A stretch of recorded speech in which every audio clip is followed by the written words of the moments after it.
dignitaries and the dais and friends. On behalf of the chief guest, I would like to give a small clarification. Chief guest told me that he doesn't belong to Congress. He is not a member of Congress. However, he is supporting Rahul Gandhi. He is supporting Rahul Gandhi. That's one thing. If we look into the brief profile of our chief guest, he initiated into the social justice movement in 1978 under the leadership of BP Mandal, Vindeshwari Prasad Mandal. After that, in 1980, under the leadership of Chaudhary Brahma Prakash Yadav, he was the first Chief Minister of Delhi. He joined him as the founder member of National Union of BCs, SCs, STs and minorities. He worked with him, and in fact, this Brahma Prakash Chaudhary, he led a movement at the national level in terms of All India Backward Class Federation right from 1950s onwards. Though he was the subsequent to his chief ministership, after laying down the office by Punjab Rao Deshmukh, he got into the Backward Class Federation and went around the country and campaigned for the empowerment of the backward classes. Later in 1990, he became the founder president of Samajik Nyay Morcha, Social Justice Forum. He was the founder president, but it was chaired, or the chairman of that forum was Sharad Yadavji, who in fact fought for OBC implementation, or the second Backward Classes Commission implementation, that is the Mandal Commission implementation. He sat with VP Singh and saw to it that it was implemented, and that's how we got this on August 7th, 1990. After that, now he is associated with Rahul ji in the capacity of the convener Samvidhan Samman Sammelan. He is going around the country and campaigning around this. In fact, Rahul ji invited him and told him that you organize Samvidhan Sammelan, that is constitutional meetings, campaign around the constitution, Rajyanga Sabalu, all over the country, and that's how he is taking up the cause of the constitutional campaign or constitutional movement, Rajyanga Ujjamam. He joined him and he organized one meeting in Lucknow. Subsequent to that, he organized one in Chandigarh. Later, the third one he conducted very recently in Allahabad, that is Prayagraj. And on 5th October, he is organizing a meeting with Rahul ji in Kolhapur, Maharashtra. And in every meeting he conducted, it was addressed by Rahul Gandhi. Though he is not a member of Congress, but he has a capacity to influence.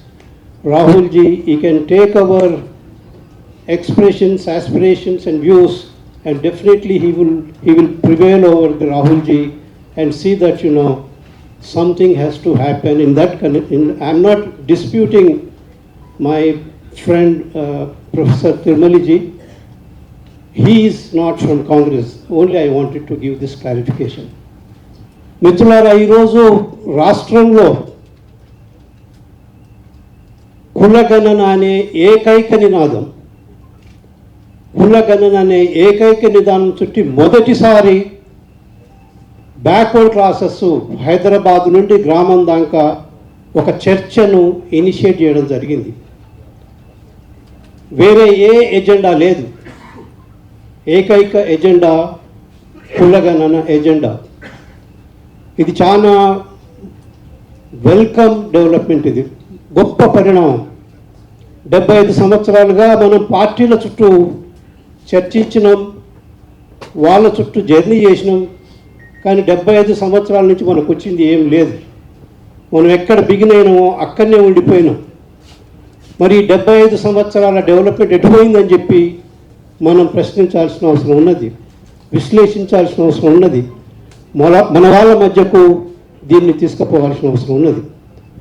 కులగణన అనేది ఒక గొప్ప revolutionary agenda, that I think you all should understand.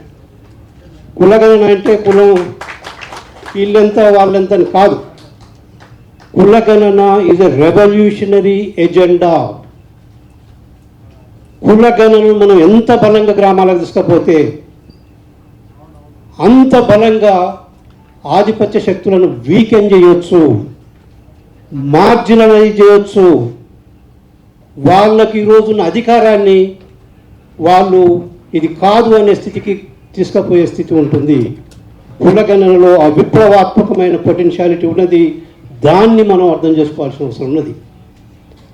యాక్చువల్గా 2024లో general elections జరుగుతున్నప్పుడు రాహుల్ గాంధీ గారు మొదటిసారి కోలార్ నుంచి, కర్ణాటక ఎలక్షన్స్లో భాగంగా కోలార్ నుంచి, yes let us talk about OBCs అని చెప్పి ఇనిషియేట్ చేసిండు.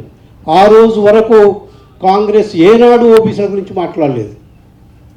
కాంగ్రెస్ దళితుల గురించి మాట్లాడింది, మైనారిటీస్ గురించి మాట్లాడింది, అగ్రకులాల కేంద్రంగా పనిచేసింది. కానీ ఓబీసీస్ని ఏ రోజు పట్టించుకుని మొదటిసారి రాహుల్ గాంధీ గారు కోలార్ లోపల స్పష్టంగా మెసేజ్ ఇచ్చిన దేశానికి, let us take up the cause of backward classes or the aspirations of the backward classes. అది ఆయన జోడో యాత్రలో భాగంగా వచ్చిన చైతన్యం అనుకుందామా, న్యాయయాత్రలో ఆయన పెద్ద ఎత్తున దీన్ని క్యాంపెయిన్ చేసిండు. అసలు రాహుల్ గాంధీ గారు కులగణన ఎజెండాను తీసుకోవడంతో ఈరోజు బ్యాక్వర్డ్ క్లాస్ ఎజెండా జాతీయ ఎజెండాగా మన ముందుకు వచ్చింది, దేశం ముందుకు వచ్చింది, రాష్ట్రం ముందుకు కాదు, దేశం ముందుకు. Cost census has become a major social justice agenda, major a change agenda, a transformative agenda, empowering the backward class అనే ఎజెండా రూపం లోపల దేశం ముందు వచ్చింది. ఒక మీటింగ్లో రాహుల్ గాంధీ గారు అడ్రస్ చేస్తున్నప్పుడు ఒక అమ్మాయి కెమెరా పట్టుకుని నిలబడితే, అమ్మాయి నీ పేరేం పేరు అని చెప్పి అడిగిండు. ఆమె ప్రియా యాదవ్ ఏదో చెప్పింది అమ్మాయి. ఆ అమ్మాయితో అన్నాడు, నువ్వు జీవితంలో మీడియా ఓనరు కావు అని అన్నాడు ఆయన. Because of your cost location, నువ్వు ఆ కులంలో పుట్టినావు కాబట్టి ఈ దేశం నిన్ను అలౌ చేయదు, నిన్ను మీడియా ఓనర్ చేయదు, ఉద్యోగిగానే అంత దుర్మార్గంగా ఈ దేశం కాస్టైజ్ అయి ఉందనే మెసేజ్ రాహుల్ గాంధీ మాట్లాడిన దాని ద్వారా మనకు తెలుస్తుంది. రాహుల్ గాంధీ గారు స్పష్టంగా చెప్పినారు, దేశంలో మీడియాని ఎగ్జామిన్ చేస్తే 300 మంది యాంకర్స్ను, people who matter in media, వాళ్ళని ఎగ్జామిన్ చేస్తే అందులో ఒక్క ఓబీసీ లేడు, అందులో దళితులు లేరు, మైనారిటీస్ లేరు, షెడ్యూల్ ట్రైబ్స్ లేరు. ఒకసారి ప్రశ్న అడ్రస్ చేస్తున్నప్పుడు రాహుల్ గాంధీ గారు అడిగినారు, ఇందులో ఓబీసీ ఉన్నారా అని చెప్పి చేతులు లేపండి అని అడిగితే ఒక్కడు కూడా చేయలేపలేదు. అంత దుర్మార్గంగా మీడియా మొత్తం కాస్టైజ్ అయి ఉన్నది.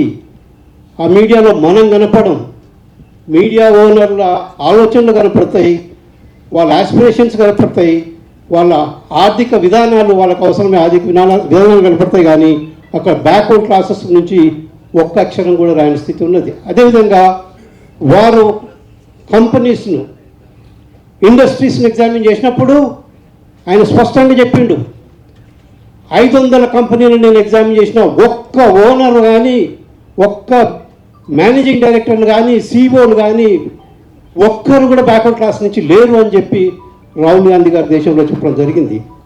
అదేవిధంగా ఎస్సీస్ లేరు, ఎస్టీస్ లేరు, మైనారిటీస్ లేరు. అందుకే ఆయన అన్నాడు, సెక్రటరీస్ లోపల 90 సెక్రటరీస్ని ఎగ్జామిన్ చేస్తే 2-3 బీసీలు, 2 ఉన్నారు అనుకుంటా, ఎస్సీలు, తర్వాత ఎస్టీలు 5 ఉన్నారు. 85 మంది సెక్రటరీస్ అగ్రకులాలకు చెందిన వాళ్ళు ఉన్నారు. పాలసీ మేకింగ్లో మనం లేం, క్యాంపెయిన్ చేయడానికి మీడియాలో మనం లేం, ప్రొడక్షన్ సిస్టంలో బాగున్న ఇండస్ట్రీలో మనం లేం. మొత్తం చైతన్యాన్ని, మొత్తం కల్చర్ను, మొత్తం ఇన్స్టిట్యూషన్స్ను వాళ్ళు కాస్టైజ్ చేసినారు, అగ్రకులీకరించబడింది. బ్రాహ్మినైజ్ కాబడింది, బనియాయిజ్ కాబడింది ఈ దేశం లోపల.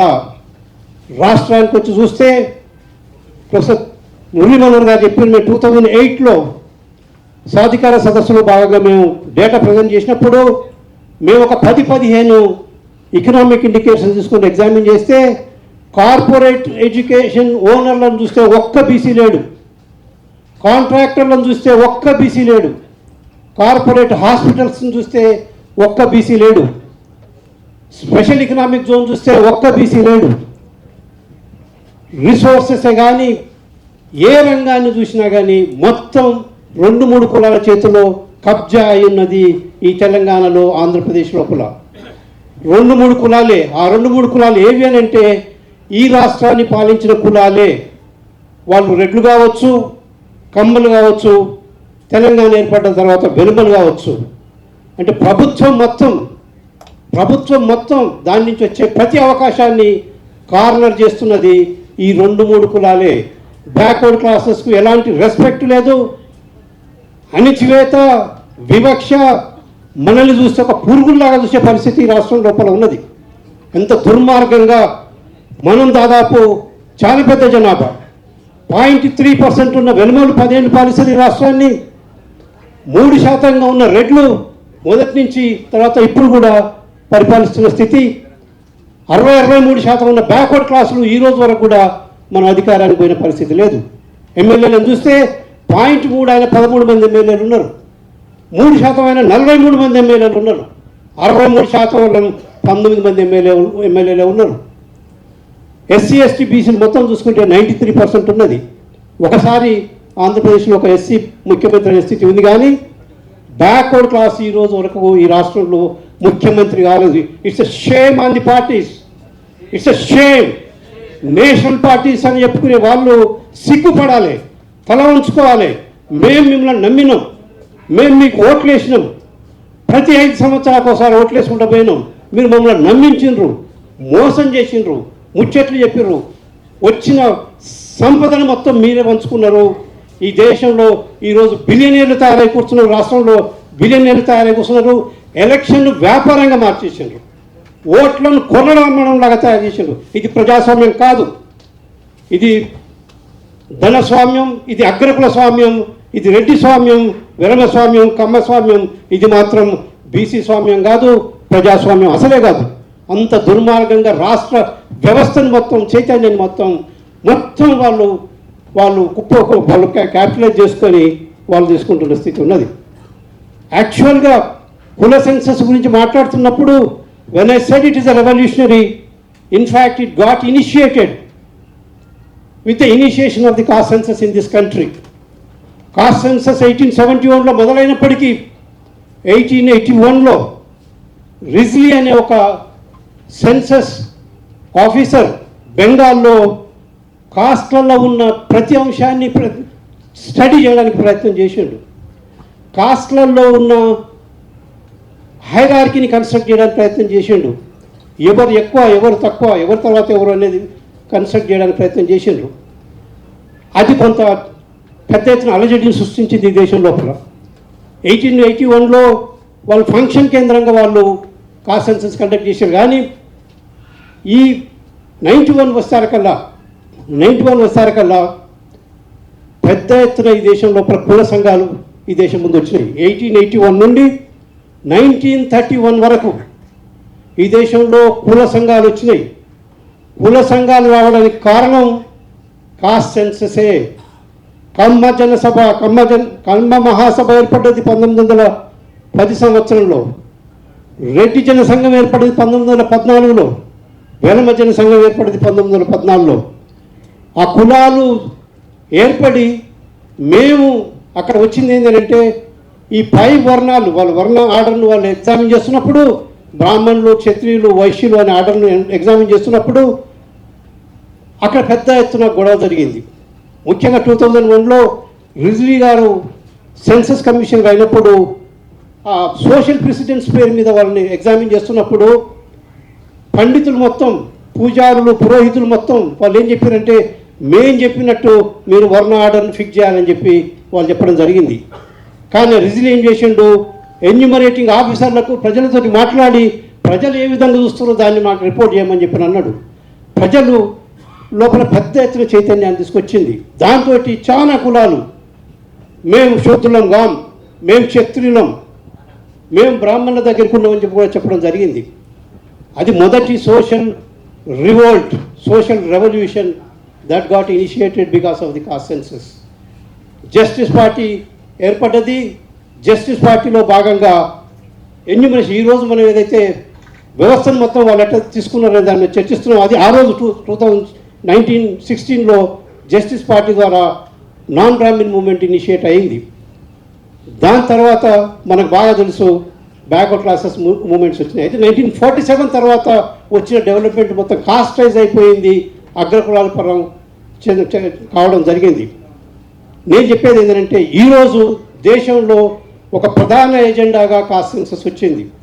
బీజేపీ లాంటి పార్టీ కూడా తప్పని స్థితి ఏర్పడ్డది, దాన్ని డిబేట్లో పార్టిసిపేట్ చేయాల్సిన స్థితి ఎలక్షన్స్లో వచ్చింది. కానీ ఈరోజు వాళ్ళు దాన్ని తీసుకోవడానికి సిద్ధపడుతున్నారు. కానీ ఒక మోసం జరుగుతున్నది. మనం కాస్ట్ సెన్సస్ అడుగుతున్నాం, వాళ్ళు ఓబీసీ సెన్సస్, బీసీ సెన్సస్ అంటున్నారు. బీసీ సెన్సస్ అంటే బీసీలను డివైడ్ చేయడము, బీసీల మధ్య కొట్లాటలు పెట్టడము. మీరు తిన్నారంటే మీరు తిన్నారు, మొత్తం సెన్సస్ చేయండి, ఎవరు తిన్నాడో తేలుతుంది, దాన్ని బట్టి బీసీ డిసైడ్ చేస్తారు ఎవరితో కొట్లాడాలనేది. కాబట్టి ఇది బీసీ సెన్సస్ కాదు, ఇది కాస్ట్ సెన్సస్. బీజేపీ కూడా రేపు జరగబోయే సెన్సస్లో ఓబీసీ సెన్సస్ పెట్టే ప్రమాదం ఉన్నది. ఓబీసీ సెన్సస్ మనం యాక్సెప్ట్ చేయకూడదు, కాస్ట్ సెన్ససే కావాలి. వాస్తవాలు ఎక్స్రే తీయాలి. మనం దాని ద్వారానే ఈ దేశంలో ఏం జరుగుతుంది అనేది మనం తెలిసిన అవసరం ఉంటుంది. ఒక 2 నిమిషాలు. చివరగా ఈ దేశంలో బ్యాక్వర్డ్ క్లాసెస్ అధికారం వచ్చింది. పెరియార్ ద్రవిడ ఉద్యమం ద్వారా తమిళనాడులో బ్యాక్వర్డ్ క్లాసులకు అధికారం వచ్చింది. ఈరోజు కూడా బీజేపీ వాళ్ళ రాష్ట్రంలో ఎంటర్ కాలేని స్థితి ఉన్నది. అదేవిధంగా అంబేద్కర్ ఉద్యమం ద్వారా, యాంటీ ఎన్హైలేషన్ ఆఫ్ కాస్ట్ ఉద్యమం ద్వారా పెద్ద ఎత్తున దళితుల చైతన్యం వచ్చింది. దాంట్లో భాగంగా నార్త్ ఇండియా లోపల మిలే ములాయం, కాంచీరాం, హవామే ఉడిగే జయశ్రాం పేరు మీద వాళ్ళు ఉత్తరప్రదేశ్ను వాళ్ళు అధికారానికి రావడం జరిగింది. దాంతోపాటు లోహియా సోషలిస్ట్ మూవ్మెంట్ ద్వారా ఉత్తరప్రదేశ్, బీహార్లలో బ్యాక్వర్డ్ క్లాసులు ముఖ్యమంత్రులైన స్థితి. మనకు పెద్ద ఎత్తున మన ఉద్యమానికి కావాల్సిన మెటీరియల్ దొరికేది ద్రవిడ ఉద్యమంలో, కొంతవరకు సోషలిస్ట్ మూవ్మెంట్లో కూడా దొరికే అవకాశం ఉన్నది. చివరిగా నేను చెప్పేది ఏంటంటే ఈరోజు మనం చేయాల్సింది రాజ్యాంగవాద ఉద్యమాలు, అధికార ఉద్యమాలు.